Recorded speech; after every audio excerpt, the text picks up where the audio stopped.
Este video es la tercera parte de teoría y análisis del circuito integrado 555, estudiando específicamente el comportamiento del circuito, pero ahora en modo biestable. Desde luego, para entender en su totalidad lo que estaremos viendo en este nuevo video, te recomendamos que veas los videos anteriores, ya que estaremos retomando puntos y conceptos de lo ya aprendido anteriormente.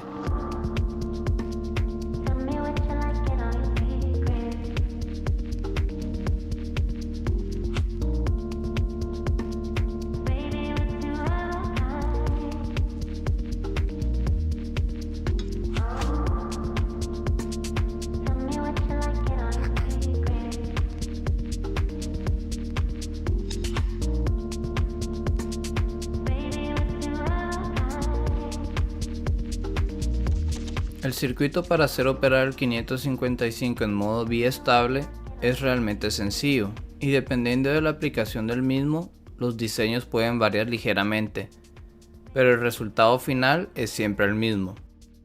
Acá te mostramos uno de los posibles diseños que podrás encontrarte al momento de hacer operar el 555 en modo biestable.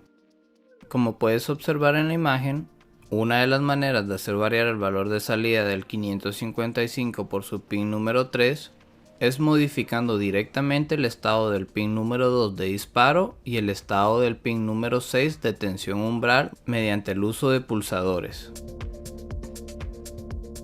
Analicemos lo que pasa de manera general en el circuito con este diseño, siguiendo siempre en la misma línea y con el mismo ejemplo de alimentar nuestro circuito con 9 voltios como lo hemos venido haciendo en los videos anteriores.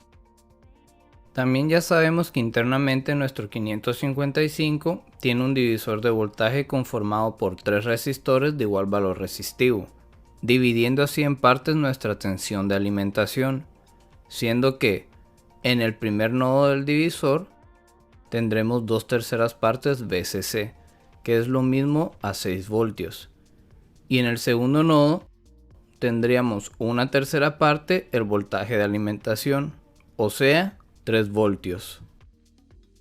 Para que el circuito funcione correctamente en este diseño, se estará conectando en serie un resistor de 10 kΩ entre la apatía número 2 y nuestra alimentación VCC de 9 voltios.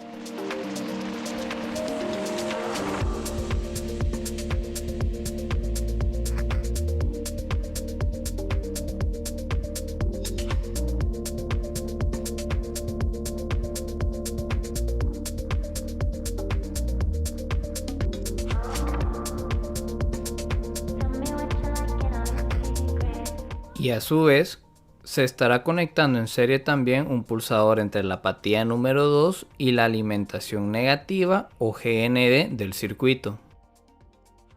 De igual manera, se estará haciendo algo parecido en la apatía número 6, pero con la alimentación invertida. Esto es, con otra resistencia de 10 kΩ igualmente conectada en serie, pero esta vez, en lugar de conectarlo a VCC, lo estaremos conectando a GND, como puedes observar. Y por otro lado, el pulsador lo estaremos conectando siempre en serie con la apatía número 6, pero ahora a VCC en vez de GND.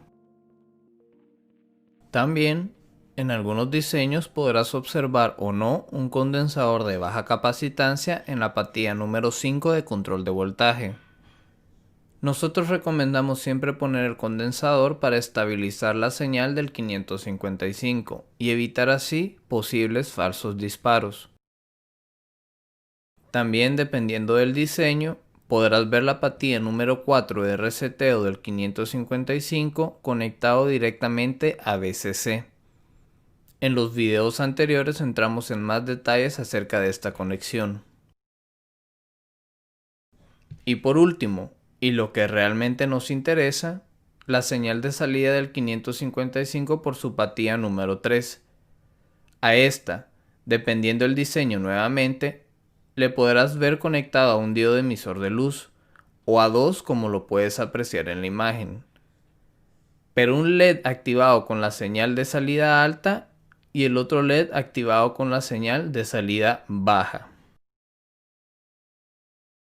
A su vez, esta señal de salida no tiene por qué activar solamente un LED, puede ser la señal para activar algún otro circuito más complejo o hacer funcionar otro transistor, entre muchas otras aplicaciones.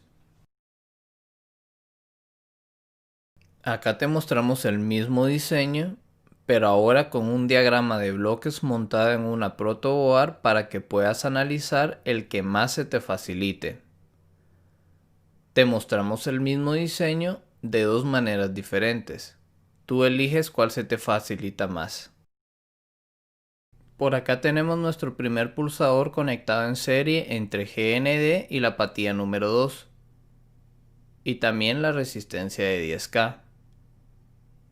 Por este otro lado tenemos el segundo pulsador conectado en serie entre VCC y la apatía número 6 del 555.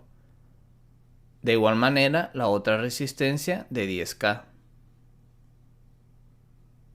Por este otro lado tienes el condensador en serie con apatía número 5 y al otro lado tenemos la apatía de reseteo o la apatía número 4 conectada directamente a VCC. Y desde luego, nuestro diodo emisor de luz conectado a la tercera apatía del 555. Volviendo a nuestro esquemático, veamos qué sucede cuando no estamos presionando ningún pulsador.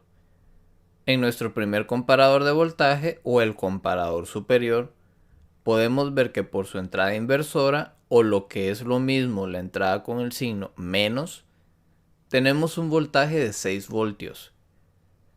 Por otro lado, en la entrada no inversora del comparador identificada con el signo más y conectada a la apatía número 6, tenemos 0 voltios.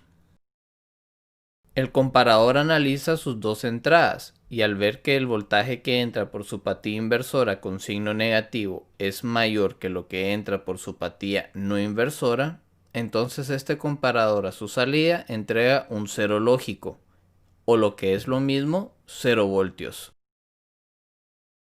El comparador, como su nombre lo indica, solo está comparando sus dos voltajes de entrada, y en base a eso él dará una señal de salida baja o una señal de salida alta.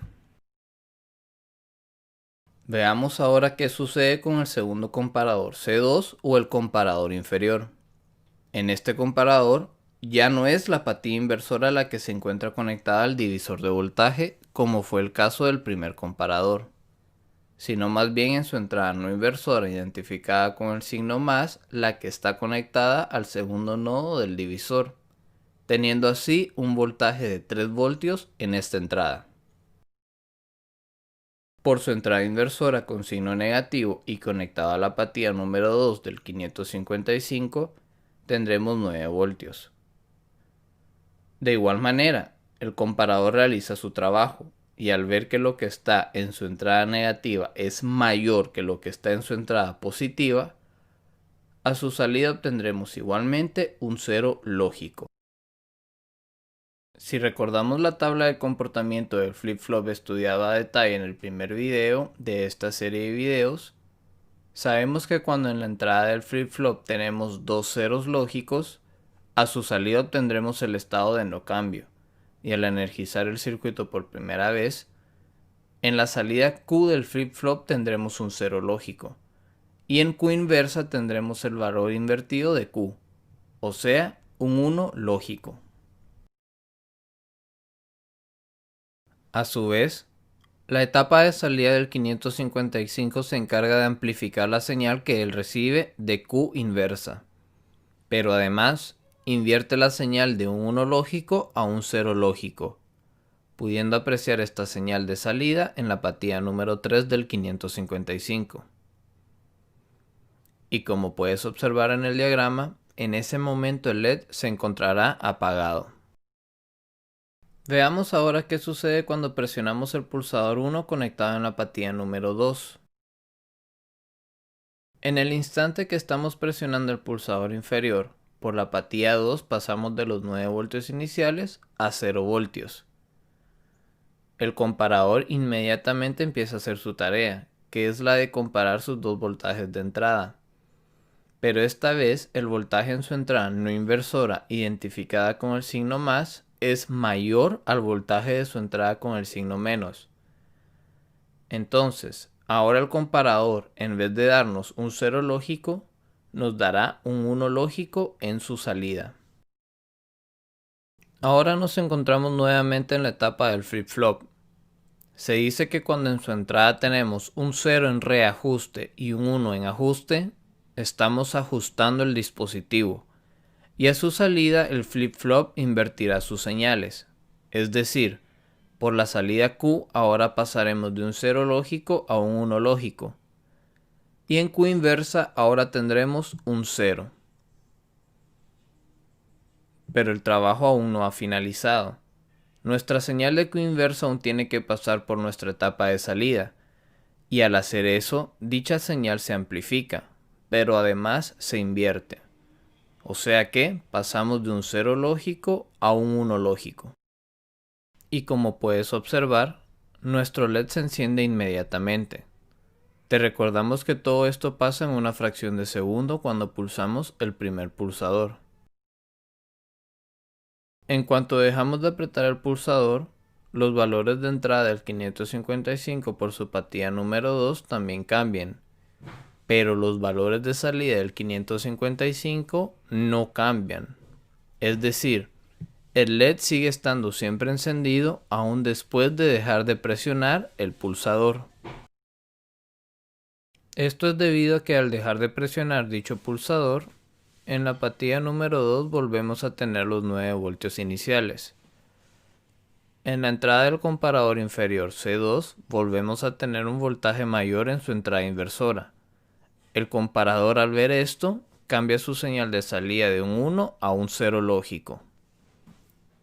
Y de esta manera, en el dispositivo de memoria flip-flop tenemos nuevamente 0 en reajuste y 0 en ajuste, o sea, el estado de no cambio. En otras palabras, los valores de salida del flip-flop no cambian, aunque sus entradas sí lo hayan hecho. El flip-flop está almacenando el dato de salida, de ahí que se le llame dispositivo de memoria. Tú mismo puedes hacer la prueba. Aunque sigas activando y desactivando el pulsador 1, el LED no cambiará de estado una vez ya lo hayas pulsado por primera vez. Para poder apagar el LED a su salida en la patilla número 3, es necesario reajustar el 555. Y esto se logra con cambiar los valores del primer comparador C1 mediante el otro pulsador en la parte superior. Analicemos qué sucede en el instante que mantenemos presionado el pulsador superior. En la entrada no inversora del comparador C1, conectada directamente a la patilla número 6 y esta conectada en serie con una resistencia a GND, al presionar el pulsador pasamos de los 0 voltios iniciales a 9 voltios. Inmediatamente el comparador analiza sus entradas, pero ahora ve que el voltaje en su entrada con signo más es mayor que el voltaje en su entrada con signo menos, así que cambia su salida de un 0 a un 1 lógico. Recordemos que la salida del comparador es la entrada del flip-flop, y así pasamos a tener un 1 en reajuste y un 0 en ajuste. Si observamos la tabla de comportamiento, cuando tenemos esas entradas de 1 y 0, se dice que estamos reajustando el dispositivo y a su salida del flip-flop nos dará un 0 en Q y un 1 en Q inversa. Nuevamente la salida de Q inversa es la entrada de la zona de salida del 555, zona encargada de invertir la señal y amplificarla. De esta manera pasamos a tener un pulso negativo en la patilla número 3, apagando así nuestro LED. Recuerda que todo eso pasa en una fracción de segundo, en el instante que presionamos el pulsador superior. Te invitamos a que realices tu propio análisis de lo que ocurre en el momento que dejamos de presionar nuestro pulsador superior. Si decides hacer tu propio análisis, acá te dejamos una pista del comportamiento. Los valores de entrada del 555 y por consiguiente los valores del primer comparador cambiarán, pero el valor de salida del 555 por su partida número 3 seguirá siendo siempre el mismo. O sea, el LED permanecerá apagado. Ahora es momento de pausar el video si decides hacer este pequeño ejercicio.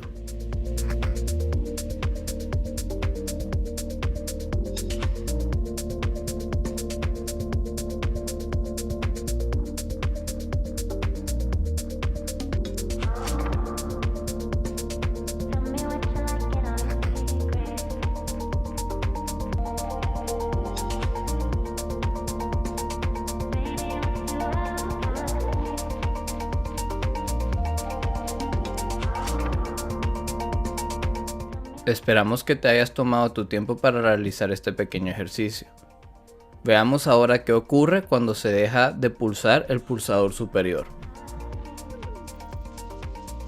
Podemos observar que pasamos inmediatamente de los 9 voltios que teníamos al estar el pulsador presionado a 0 voltios.